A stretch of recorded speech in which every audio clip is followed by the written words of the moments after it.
दोस्तों, क्या middle east का लगातार बढ़ता युद्ध भारत की ऊर्जा सुरक्षा के लिए खतरा बन रहा है? और क्या भारत ने इससे बचने के लिए अपनी रणनीति बदल दी है? आइए इस वीडियो में समझते हैं एक चौंकाने वाला कदम जो भारत ने उठाया है।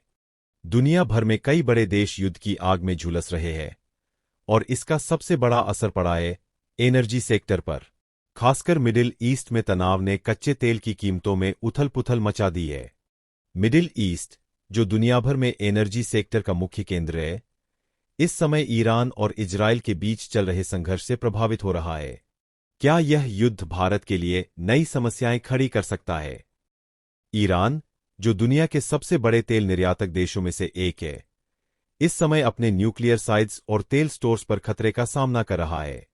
क्या इजराइल कभी भी इस पर हमला कर सकता है? इतिहास गवाह है, जब जब देशों के बीच युद्ध हुआ है, कच्चे तेल के दाम आसमान छूने लगते हैं। लेकिन भारत इस बार पहले से तैयार है। आखिर पीएम मोदी ने इस समस्या का क्या हल निकाला? मिडिल ईस्ट की अनिश्चितता से बचने के लिए भारत ने एक नई राह चुनी है। भारत अब कच्चे तेल के लिए अपने पुराने पार्टनर ईरान और रूस को छोड़कर एक अफ्रीकी देश नाइजीरिया पर निर्भर हो रहा है।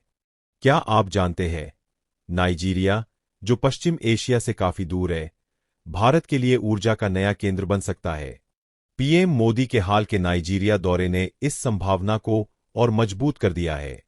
नाइजीरिया के पास विशाल कच्चे तेल और प्राकृतिक गैस के भंडार है, जो आने वाले वर्षों में भारत की बढ़ती ऊर्जा मांग को पूरा कर सकते हैं। भारत के लोग अपनी 85% ऊर्जा जरूरतें आयात के जरिए पूरी करते हैं। लेकिन मिडिल ईस्ट के अस्थिर हालात ने भारत को अपनी रणनीति बदलने पर मजबूर कर दिया है।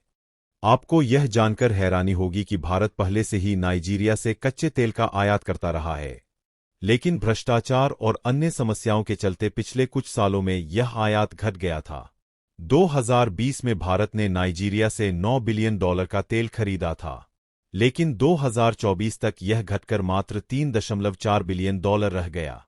अब पीएम मोदी इसे फिर से बढ़ाने पर जोर दे रहे हैं। पीएम मोदी का नाइजीरिया दौरा भारत की एनर्जी जरूरतों को सस्ता और सुरक्षित बनाने के लिए एक अहम कदम साबित हो सकता है। क्या आपको लगता है कि नाइजीरिया के साथ यह डील भारत को तेल पर अमेरिकी और रूसी निर्भरता से मुक्त कर पाएगी? कमेंट में जरूर बताएं। नाइजीरिया से तेल आयात का एक बड़ा फायदा यह है कि यह देश युद्ध की चपेट से दूर है। यहां से सप्लाई डिस्टर्ब होने का सवाल ही नहीं उठता। नाइजीरिया अब केवल कच्चे तेल ही नहीं, बल्कि रिफाइंड तेल को भी एक्सपोर्ट करने की सर्विस लॉन्च करने की तैयारी कर रहा है। भारत और नाइजीरिया के बीच यह नई साझेदारी केवल एनर्जी सेक्टर तक सीमित नहीं है। दोनों देशों ने डिफेंस सेक्टर में भी सहयोग को बढ़ाने पर सहमति जताई है। आपको यह जानकर गर्व होगा कि नाइजीरिया में भारतीय कंपनियों का निवेश $27 अरब से भी अधिक है। लगभग 200 भारतीय कंपनियां वहां सक्रिय हैं। क्या यह कदम भारत की बढ़ती आबादी और औद्योगिक विकास की तेल मांग को पूरा करने में सफल होगा? आइए इस पर चर्चा करें। भारत अभी दुनिया का तीसरा सबसे बड़ा कच्चे तेल का उपभोक्ता है, लेकिन तेल उत्पादन में भारत की क्षमता बेहद कम है। आपको जानकर आश्चर्य होगा कि भारत अब तक अपनी ऊर्जा जरूरतों के लिए मिडिल ईस्ट और रूस पर निर्भर था, लेकिन अब स्थिति बदल रही है। नाइजीरिया के पास न केवल तेल, बल्कि प्राकृतिक गैस का भी विशाल भंडार है। यह भारत की भविष्य की ऊर्जा जरूरतों को पूरा करने में अहम भूमिका निभा सकता है। नाइजीरिया से सस्ते दामों पर कच्चे तेल का आयात भारत की सप्लाई चेन को स्थिर बनाए रखने में मदद करेगा। भारत के लिए नाइजीरिया एक रणनीतिक पार्टनर बन सकता है।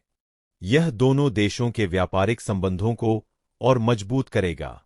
क्या आपको लगता है कि भारत का यह कदम पश्चिम एशियाई देशों के साथ उसके संबंधों पर असर डालेगा? अपनी राय हमें जरूर बताएं। भारत और नाइजीरिया के बीच बढ़ता सहयोग अफ्रीका के अन्य देशों के साथ भारत के रिश्तों को भी मजबूत कर सकता है। पीएम मोदी के इस दौरे के बाद नाइजीरिया और भारत के बीच व्यापारिक संबंध एक नई ऊंचाई पर पहुंच सकते हैं। आपको क्या लगता है, क्या नाइजीरिया का तेल भारत की ऊर्जा सुरक्षा को स्थायी बना पाएगा? हमें आपकी राय का इंतजार है। दोस्तों, इस डील से भारत को केवल ऊर्जा सुरक्षा ही नहीं, बल्कि अंतर्राष्ट्रीय स्तर पर एक मजबूत स्थिति हासिल करने में मदद मिलेगी। इस पूरी रणनीति का सबसे बड़ा फायदा यह होगा कि भारत अब तेल की कीमतों के उतार चढ़ाव से कम प्रभावित होगा। तो दोस्तों, यह था भारत और नाइजीरिया के बीच नई तेल साझेदारी का पूरा विश्लेषण। अगर आपको यह वीडियो पसंद आया तो लाइक करें और चैनल को सब्सक्राइब करना न भूलें।